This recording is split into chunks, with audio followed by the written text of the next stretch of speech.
Tai ar įmanoma yra aikštelėje 2 po 20 paraleliai, kad melžtų tik tai vienas žmogus? Ar įmanoma tai padaryti? Teoriškai įmanoma. Bet yra labai daug svarbių dalykų, kuriem reikėtų pasiruošti. Tai turi būti atsakingas žmogus, kuris žino ir supranta, kodėl jisai daro ir ką jisai daro. Kokie yra pasiekmes nedarimo arba kokie yra pasiekmes darimo kitaip.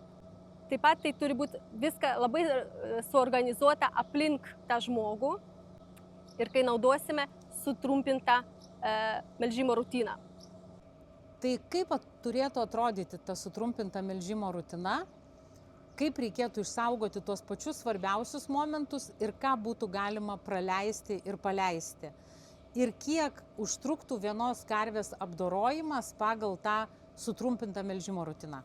Tai kaip aš daryčiau savo ūkyje, melžiant karves pati, aš sujungčiau priedipą, valymą ir spininių melžinėjimą į vieną. Karvių spinių valymą daryčiau su dezinfekcinė servetėlė, kuri iš karto ir dezinfikuoja ir valo. Tai pirmiausia, prieinant prie kiekvienos karvės, numelžiu 4 šiukšlės ir tada nuvalau 4 spinius. Tai maždaug vienai karvė užtruktų 10-12 sekundžių, priklausomai nuo mano greičio ir karvių švaros. Paruošiu 10 karvių, sugrįžtu prie pirmos, praeina laiko tarpas 10 karvių po 10 sekundžių, tai yra 100 sekundžių. Tai va 100-120 sekundžių aš įtilpu į tą laiko tarpą, kai karvė spėja atleisti pieną ir aš pradedu uždėti aparatą melžimo, sugrįžtu prie pirmos ir uždedu melžimo aparatus nuo pirmos karvės, 10 karvių ir vėl praeinu prie sekančios 10 karvių. Taip pat ruošiu 10 karvių, uždedu melžimo aparatus, apsisuku ir einu dirbti su kita pusė. Žinoma, po melžimo reikia pritaikyti postdipą. Tai irgi galima padaryti automatiškai, kad melžimo aparatas taikytų postdipą kiekvienai karviai automatiškai. Na, klausimas čia buvo toksai labiau provokacija, bet tai nereiškia, kad pasaulyje nėra taip daroma.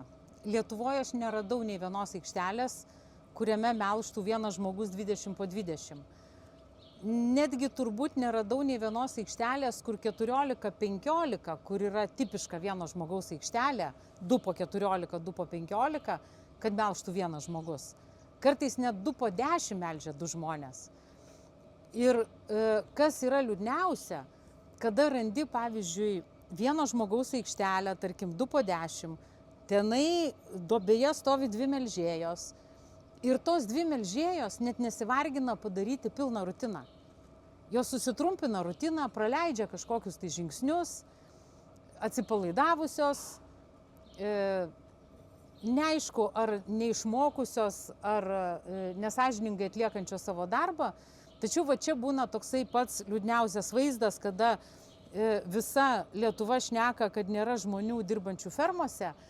Ir realiai neradau nei vienos aikštelės, kur būtų žmonių per mažai.